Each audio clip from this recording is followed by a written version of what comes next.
जय श्री कृष्ण। देखिए, हम तो आज आपके बीच कई दिनों के अवकाश के बाद या समयांतराल के पश्चात हम लोग पुनः आपस में चर्चा के लिए उपस्थित हैं। कुछ यात्रा के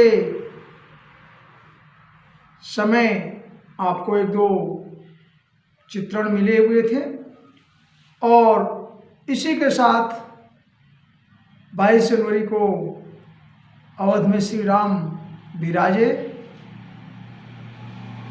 उसका भी आप लोगों ने दर्शन अनेक माध्यमों से किया होगा, संचार माध्यमों से, और सबको इस बात की बधाई हो, साधुवाद हो।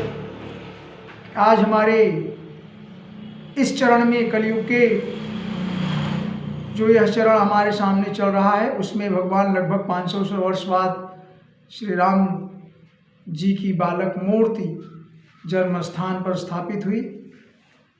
भगवान तो सर्वत्र विराजे हैं, परंतु अकारण ही कुछ होता नहीं है संसार में। ये जो घटनाएं घटित हुई हैं, भगवान को हम लोग एक बाल रूप में देखना चाहते हैं और ऐसे में भगवान के जन्म स्थान पर उनकी स्थापना होना हमारे लोगों के लिए, सब लोगों के लिए गर्व की बात है। और इतना ही नहीं, सभी देशवासियों को, यहाँ तक कि विश्व के सृष्टि के लोगों को, जो परब्रह्म परमात्मा के जानने वाले हैं, जो प्रकृति को मानने वाले हैं, उनकी यह चाहत रही है। देश की राजनीति कुछ हो, विदेश स्वदेश या पूरे विश्व की, उससे इतर अगर हम देखें तो इस कालखंड में, कलयुग में, जो संत महापुरुष, दो तपस्वी हमारे देश के योगी मोदी जिसे कह लें, ये कलयुग के राम लखन से कम नहीं है। तुलना करना आसान है, कहना भी आसान है, लेकिन ये विलक्षण प्रतिभा अभी तक हमारे जीवन में नहीं आई।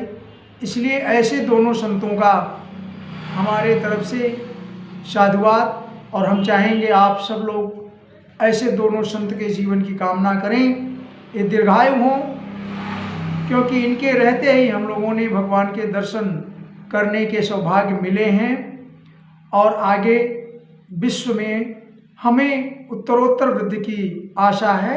ऐसा प्रभु श्री राम से हम लोग कामना करते हैं और प्रार्थना करते हैं कि इन दोनों संतों के लिए हमारे देश में, हमारी सृष्टि में स्थान बनाए रखें। जय श्री राम। दूसरी बात यह कि परब्रह्म परमात्मा का स्वरूप जो हम लोगों ने बहुत दिनों से देखा नहीं है, मूर्ति रूप में हम देखना चाहते हैं। हरा उसे ग्रहण करना, अध्ययन करना, ये बहुत मुश्किल सी बात है। सबको भगवान समझ में आते हैं, उसकी छाया समझ में आती है, और जिसे भगवान चाहते हैं उसे, उसको अपनी व्यथा बता देते हैं। तो सो जाने जो दे जनाई, जो देवता, जो ईश्वर की इच्छा होगी वही उसको मालूम होगा, उसी को दिव्य दृष्टि होगी और उसी को यह सौभाग्य प्राप्त होगा। भगवान श्री राम लला के विराजने में केवल एक गाना याद आता है जो हम लोगों ने बचपन से गाना है, सोचा है, और अब तो ये है कि आज 5-6 दिन हो गए, 26-27 जनवरी। ऐसे में एक बात भगवान के लिए कहना है कि प्रभु श्री राम, बहुत देर से दर्द आंखें लगी थी, हुजूर आते आते बहुत देर कर दी। ऐसा एक गीत है जिसे आज आत्मसात हो रहा है। हम लोग केवल उसी चिंतन से अभी बैठे और संसार में निहार रहे और वह कामना पूरी हुई, इसलिए इस प्रकृति का साधुवाद। आगे हम लोग आज कुछ विशेष चर्चा करने वाले हैं। भगवान ने, श्री कृष्ण ने श्रीमद् भागवत में और गीता में कई जगह हम लोगों ने वीडियो में भी यह बात बना ली है कि भगवान जिस पर कृपा करते हैं उसका सब कुछ अपनी तरफ मोड़ लेते हैं, उसका चित्त भी अपने में लगा लेते हैं, और ऐसा करने पर वह उसे सब कुछ प्राप्त हो जाता है, मोक्ष की तरफ ले जाते हैं।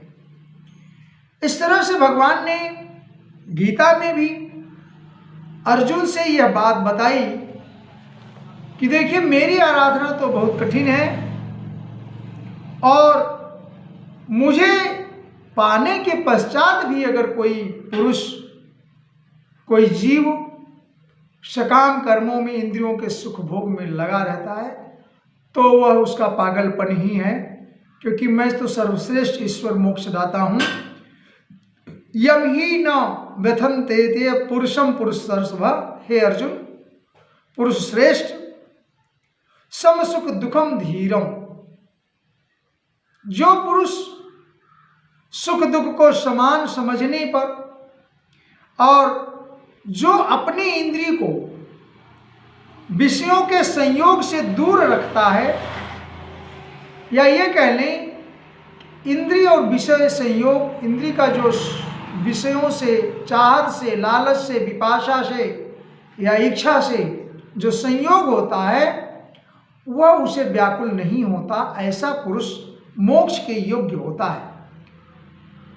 तो भगवान ने गीता में 2:15 अध्याय 2 के 15वें श्लोक में इस बात को कहा, जिसमें इमॉर्टेलिटी, मोक्ष प्राप्त करने के लिए योग्यता बताई उन्होंने, और कहा कि जो दुख सुख को समान समझे और जिसको इंद्रियां विषय सुखों में संलिप्त होने के पश्चात भी विचलित नहीं करती, उसे उसका कोई प्रभाव नहीं पड़ता, ऐसा पुरुष हमारे मोक्ष के योग्य है, उसकी वह योग्यता रखता है। लेकिन जो हम जीव ये सृष्टि में उपस्थित हैं अपने शरीर के साथ, उसमें हमें न चाहते हुए भी आवश्यकता अनुसार ऐसी ऐसी कामनाएं होती हैं। सुंदर शरीर चाहिए, सुडौल शरीर चाहिए, सुंदर भोजन चाहिए, अच्छे से अच्छी व्यवस्था चाहिए। उसमें न हमको कहीं तप की जरूरत पड़ती है, न व्रत चाहिए, न तपस्या की कोई आवश्यकता है, न वैराग्य चाहिए, कोई कष्ट हम चाहते नहीं हैं। और इसी आशा से, सुख की आशा से हम लोग इधर उधर कई ऐसे कर्म करते जाते हैं जिसका सुख तो नहीं मिलता, लेकिन उस कर्म का बंधन जरूर लग जाता है। भगवान ने कहा है 11:8-44 में श्रीमद् भागवत में, आशा ही परमम दुखम नैराश्यम परमम सुखम। ये जो आशा है, जो इच्छा है, जो चाहत है, यही परम दुख का कारण है। और अगर आप निराश रहें, कोई चाहत नहीं हो, निर्लिप्त रहें, निरपेक्ष रहें, यह जानते हुए भी कि इसका फ्रूट हमें मिलने वाला है, क्योंकि भगवान ने कहा गीता में कि आपको कर्म हर्षण करना है और कर्म का फल भी आपको मिलना है। और तत्ता कर्म फलम, हर जगह ये भगवान ने कहा कर्म समर्पण करिए, कर्म फल का त्याग करिए। तो बात ये आती है कि भगवान हमको कब मिलेंगे, तो हम भगवान को तो चाहते नहीं, सामग्री चाहते हैं, वस्तु चाहते हैं, सकाम कर्मों में आराधना करते हैं, भगवान मेरा ये हो जाए। हम आशा और आवश्यकता दोनों को एक करके भगवान से मांगना शुरू करते हैं, और इसी से हम कर्म बंधन में फंसते जाते हैं। कर्म बंधन में फंसने के कारण हमें दुखों में भोगना पड़ता है, भटकना पड़ता है। भगवान ने एक जगह यह भी गीता में कहा है श्रीमद् भागवत में कि सुख प्राप्त करने के लिए कोई प्रयास नहीं करना पड़ता। पहले स्कंद के 5वें अध्याय के 18वें श्लोक में भगवान ने ये कहा, तल्लभ्यते दुखवंतता सुखम। संसार के विषय सुख तो जो सुख है वो ऐसे ही आते हैं जैसे बिना इच्छा, बिना तपस्या के, बिना प्रभाव के, बिना प्रयास के दुख मिल जाता है आपको। अनजाने में आप बीमार हो जाते हैं, अनजाने में आपका कोई परिवारजन, स्नेही, प्रेमी की मृत्यु हो जाती है। तरह तरह के कष्ट तो आपको अनजाने में ही प्राप्त होते रहते हैं। उसी प्रकार से कालेन सर्वत्र गंभीर हंसा, वैसे ही कर्म फलों में ये जो अचिंत्य गति है हमारी, उस समय के फेर से सुख भी अपने आप स्वभावतः मिलता रहता है। इसलिए आपको सुख की कामना से कोई इधर उधर प्रयास नहीं करना चाहिए या अनुनय विनय नहीं करना चाहिए। तो भगवान ने ये बात इसलिए हमें आपको बताई है कि हमारी सारी सृष्टि आपको सुख दुख देने वाली है, और आप दोनों में भेद न करें, इंद्रियों से सुख भोग में लिप्त न हों, तो निश्चित है आपको मोक्ष साधन मिलेगा, मेरी कृपा मिलेगी। इतना ही नहीं, भगवान ने 10 स्कंद के 60वें अध्याय में 52-53 श्लोक में रुक्मिणी के साथ श्री कृष्ण का रुक्मिणी के साथ जो संवाद होता है उसमें से 2 श्लोक ऐसे हैं जिसमें भगवान ने कहा है कि मुझे भजना एक अलग बात है और संसारिक वस्तुएं प्राप्त करना एक अलग बात है। संसारिक वस्तुएं स्वभावतः मेरी माया से प्राप्त होती हैं, और जबकि उससे इतर अपोजिट, उससे तुरंत अपोजिट मैं हूँ जिसे लोग भजते नहीं। लेकिन उन्होंने गारंटी भी यह तो दी है कि मुझे जो भज लिया, मुझे जो प्राप्त कर लिया, उससे किसी चीज़ की कमी नहीं है। ऐसा भी श्लोक भगवान ने कहा है। तो 10:60-52 में भगवान ने कहा, ये माम भजन्ति दाम्पत्य तपसा व्रतचर्या, कि मैं, हे प्रिय रुक्मिणी से भगवान का संवाद हो रहा है। उन्होंने कहा, मैं मोक्ष का स्वामी हूं, लोगों को संसार सागर से पार कराता हूं, ईश्वरों का भी ईश्वर हूं। कहते हैं जो सकाम पुरुष अनेक प्रकार के तप, व्रत, तपस्या, दाम्पत्य तपसा व्रतचर्या, कामात्मनो अपवर्गेशम मोहिता मम माया, वो लोग किसी कामना से, किसी चीज की इच्छा से कुछ प्राप्त करने के लिए मुझे जिस तरह से व्रत तप करते हैं, वो मुझे नहीं बल्कि मेरी केवल माया का यजन करते हैं, मेरे माया से मोहित हो रहे हैं। अर्थात भगवान ने स्पष्ट कर दिया कि सकाम पूजा पाठ या इच्छा या चिंतन करना, भगवान को भजना, तप करना, व्रत करना, हठ योग करना, तरह तरह की योग करना, ये भगवान को प्राप्त करने के लिए नहीं है। ये तो केवल मेरी माया के लिए वो परेशान है, और माया केवल बंधन का कारण है और कुछ नहीं। एकोम द्वितीयो नाश भगवान ने कहा, उसी तरह से माया और कुछ नहीं है। माया सिर्फ आपकी इच्छा ऐसे जागृत हो जाती है। आगे 10:60-53 में भगवान ने कहा कि माम प्राप्य मानिन्य पर्व संपदम वांछित में समादेव तत्पितम, मैं मोक्ष तथा संपूर्ण संपदाओं का स्वामी हूं, आश्रय हूं, अधीश्वर हूं, अधिष्ठाता हूं। मुझ परमात्मा को प्राप्त करके भी जो लोग, भगवान ने कहा, मुझे प्राप्त करने के पश्चात भी जो लोग केवल विशेष सुख, साधन संपत्ति की अभिलाषा करते हैं, कामना करते हैं, चाहते हैं, वो मेरी पराभक्ति को नहीं चाहते। What is the super devotion? वो मेरी जो पराभक्ति है, पारामाउंट है, वो उसे चाहते नहीं है। वो तो केवल सांसारिक वस्तुओं के चाहते हैं। और इसलिए उन्होंने कहा, ते मंदभाग्या, वे अत्यंत मंदभागी हैं, मूर्ख हैं। भगवान ने इसलिए उनको मूर्ख कहा कि मुझे प्राप्त करने, मेरी सुपर डिवोशन को नहीं चाहते हुए वो संसारिक वस्तुओं को मांगते हैं।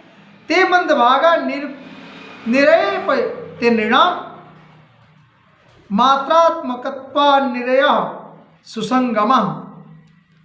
उन्होंने कहा कि ये तो केवल नरकगामी है, क्योंकि सुख और धन दौलत कामना पूर्ति तो नरक में भी प्राप्त हो सकती है आपकी तपस्या से, और नरक के ही समान सुकर कुकर आदि योनियों में ही ये चीजें प्राप्त कर सकते हैं आप।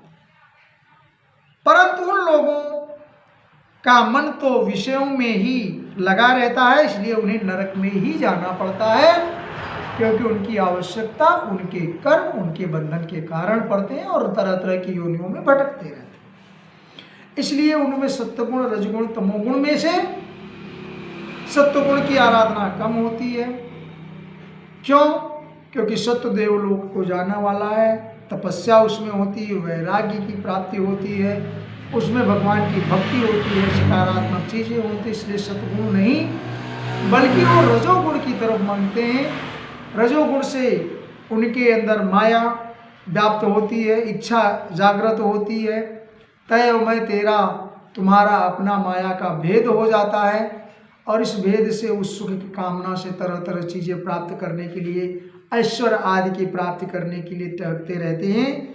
तो वो इस तरह से कुछ ऐसे भी कर्म कर जाते हैं जो द्वेष को प्राप्त होते हैं, जिससे विघटन प्राप्त हो जाए, जिससे दुर्भाव आ जाता है और उसकी वजह से वो तमोगुण वाले अधोगति को प्राप्त हो जाते हैं। इस तरह से शुकर कुकर और नरक योनियों में चलते रहते, भटकते रहते। कहने का मतलब हर जगह भगवान ने हमको आपको सचेत किया है कि हमें आपको उसे भजना है, परब्रह्म को प्राप्त करना है, उसके लिए चिंतन करना है, न कि सांसारिक वस्तुओं की। उसकी माया तो उन्होंने कहा हम माया आपके लिए ही बनाए ही हैं। संसार की माया सृष्टि तो रचन भगवान ने आप हमारे लिए ही किया है। अब इसमें हम करके अपना खेल खेल करके, अपना नाटक रोल प्ले करके, अपने कार्य कर करके अब निश्चिंत और निस्वार्थ निरपेक्ष भगवान का आयन करते रहें और उसकी तरफ ध्यान दें, तो निश्चित है वो अपनी तरफ मुझे खींचेगा और हमारे सारे दुख कष्ट काट लेगा। क्योंकि भगवान ने राशि युग के प्रकरण में और जरासंध के प्रकरण में जिस समय राशि युग का तैयारी चल रही है, उस समय में भी भगवान ने किसको, युधिष्ठिर को समझाया है कि राष्ट्रीय यज्ञ करने के लिए आपको सभी राजाओं को जीतना पड़ेगा और उसमें जो शर्तें हैं, राजाओं का शीश मुकुट लाना पड़ेगा, इस तरह से जो शर्तें वो पूर्ण करनी पड़ेगी। तो उस समय भी भगवान ने यह गारंटी दी है, ये कह लें हमें आपको संसार वासियों को यह गारंटी भगवान की है कि भगवान का यह कथन है कि मेरा जो कोई भक्त है उसका कोई अपमान श्री माने ऐश्वर्य, धन संपदा, दौलत, श्री, यश, ऐश्वर्य, इन सब सारी चीजों से उसका कोई मेरे भक्त का अपमान नहीं कर सकता, तिरस्कार नहीं कर सकता। कोई राजा कर दे इसका कोई, युधिष्ठिर को संबोधित करते हुए कर रहे हैं कि तुम्हें राष्ट्रीय करना है, सबको सारे राजाओं पर विजय प्राप्त करनी है। तो उस समय भगवान ने यह गारंटी दी कि भाई आप राष्ट्रीय यज्ञ करें, अगर आप मेरे भक्त हैं तो आपको किसी चीज़ की कमी नहीं हो पाएगी। और उसी चलते हुए उसी श्लोक में भगवान ने यह बात कही है कि मेरे भक्त का कोई तिरस्कार इन सब चीज़ों से नहीं कर सकता। किन सब चीज़ों से नहीं कर सकता कि वह ऐश्वर्य से, धन से, लक्ष्मी से, श्री से और अपने ताकत से मेरे भक्त का अपमान कर दे, ऐसा हो नहीं सकता। क्योंकि अहम भक्त पराधीनो, आपने देखा है कि भगवान ने किस तरह से दुर्वासा के रुष्ट होने पर अम्बरीश की रक्षा की है, या अम्बरीश के लिए सुदर्शन चक्र जो भगवान ने उनकी सेवा में लगाया है, उनकी रक्षा में लगाया है, वह सुदर्शन चक्र अम्बरीश के बजाय जिस समय दुर्वासा का पीछा करता है, दुर्वासा को दौड़ा लेता है, उस समय दुर्वासा को भी जब भगवान के चरणों में जाकर शरण लिया तो भगवान ने कहा आम भक्त पराधीनो, मेरे भक्त का अपमान मुझसे बर्दाश्त नहीं होता, आप मेरे भक्त से ही क्षमा मांगो। और यही बात जिस समय वामन देव आप देखें के रूप में भगवान ने राजा बलि को, आप कहते हैं ये ब्राह्मण के रूप में चला गया, नहीं, ये तो उनकी सृष्टि ही है। तो राजा बलि के लिए भी भगवान ने, ये आपने देखा कि उनका अपमान कोई कर दे, ऐसा हो नहीं सकता। सुदामा के बारे में आपने सुना, इस तरह से द्रौपदी के बारे में, अर्थात अहम भक्त पराधीनो, जो भगवान का भक्त होता है, शर्त इतनी है, critical condition is that you have to devoted to the god, not only nobody else. अब किसी और पर तर्पण समर्पण नहीं करके उस परब्रह्म परमात्मा को अगर समर्पण है, केवल एक शर्त है भगवान की, भगवान को प्रिय हो, भगवान का भक्त हो, बाकी सारी चीजें गौण हैं और परब्रह्म आपकी सेवा शुश्रूषा, आपकी व्यवस्था सब कुछ करता ही है। इसलिए हमारा आपका एक ही संकल्प होना चाहिए कि एक सीधा रास्ता जो हमारे शास्त्र कहते हैं, भगवान को पूर्ण समर्पण करके उसके चिंतन में लगे रहें। इतना ही आज का संदेश है। जय श्री कृष्ण, जय श्री राम।